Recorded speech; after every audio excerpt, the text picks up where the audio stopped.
Okay, this is a video of the very first 1/350th scale aircraft carrier I built. As you can see, it's the USS Enterprise CVN 65.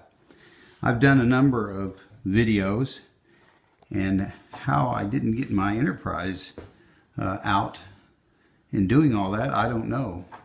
But I've had it for well over 10 years and put a lot of work into this aircraft carrier. As you can see, it's with a modern air wing, at least modern for its time.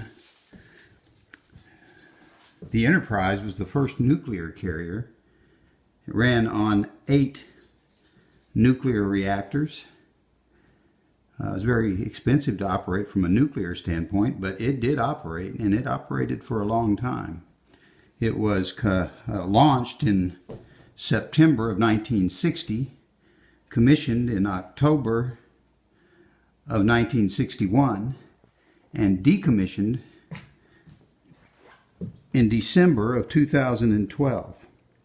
So after launch, she was in the water for 52 years, and she served after commissioning for 51 years.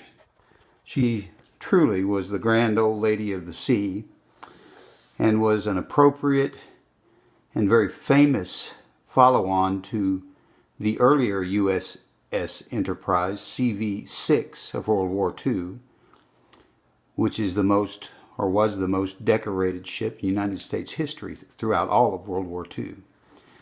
This ship served ably for many, many decades. Vietnam War, clear up through all of the Mideast wars, Desert Storm, Iraqi freedom, enduring freedom. She served very well. This is a 1/350th scale Tamiya model, and for a long time it was the only 1/350th scale aircraft carrier available. It did not come with a flight deck, but I did build one out on this aircraft carrier. I'm trying to get the thing to, my button to push, which is just pushing the carrier out of the way. Hold on a second, I'll get it. Oops, sorry for my finger being in the way there. Well, we're going to have to hope this stays up while I push the button. There we go. Now, you can see inside that it has a really nice internal layout.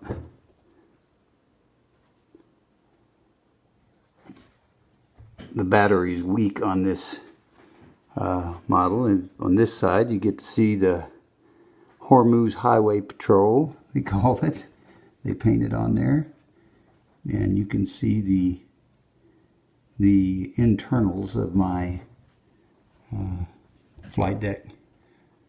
There's the other elevator on the other side.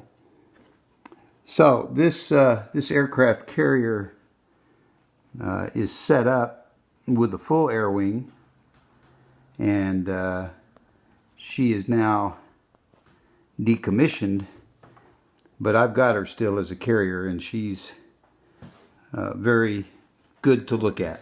Let's turn off that light.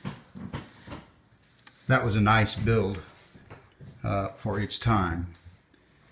Anyway, she was and is very famous. Unfortunately, mainly they say because of the having to decommission her, in her reactors.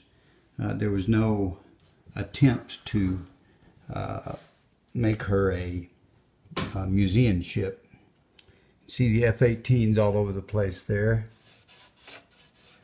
But she is quite dusty. You can tell from my fingerprints that were on the thing. I should have gotten her taken care of and cleaned off.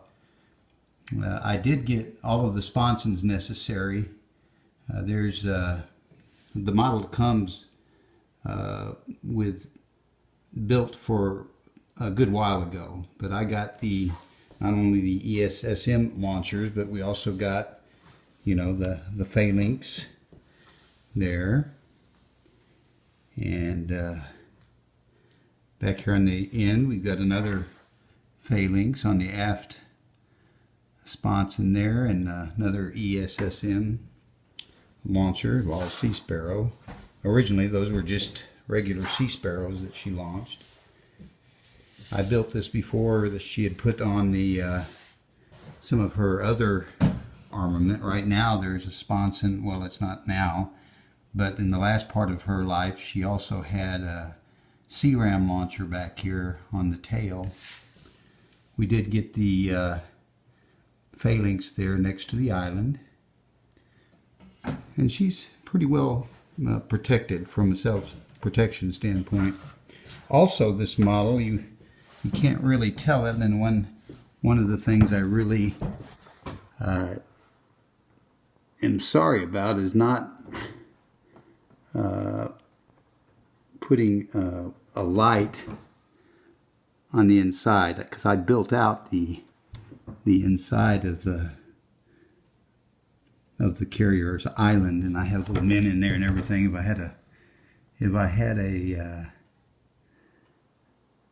flashlight, I could shine it in there, and you could see I've got men at their desks and standing watch and whatnot inside of there, and I just wish I had been able to, and should have, put a light on the inside. As you can see, I do have some men on the island. This is not like some of the other carriers where I have a lot of personnel.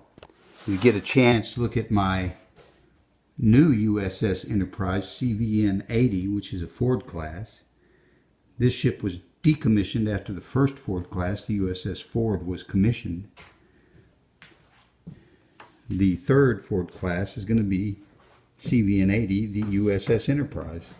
So, since there's not a model of the USS Enterprise, I built one. I took a trumpeter Nimitz class model and changed it and turned it into the USS Enterprise CVN 80. I also did a similar refit to the Nimitz model from trumpeter into the USS Ronald Reagan. So I have those two US carriers. But this is the Tamiya USS Enterprise, built for a 1990s and 2000s, the initial years of the 2000 time frame build out. I hope you enjoyed it. They still sell this model. It's a great model to get, and there's all kinds of aftermarket stuff you can get to not only build out the hangar deck now, but also to put a more modern air wing on, and which is what I did with, you know, F-18s and whatnot. So, also, by the way, just so folks can know, there's not a 1/350th scale Japanese Izimo class carrier. There is a 1/350th scale Hyuga, but with the announcement by the Japanese that they are going to refit the Izimo and its sister ship, the Kaga, and put F-35Bs on it, I desired to build a air wing of F-35Bs and build those carriers out, which I am doing, but I'm building them in 1/700th scale. I will have an entire Japanese carrier strike group with those two carriers and all their escorts, including a replenishment ship. I'm building all of that right now, so you guys can look forward to that here on the channel, probably within the month or 6 weeks. But in the meantime, this is the grand old lady of the sea, the USS Enterprise CVN 65. Thanks a lot.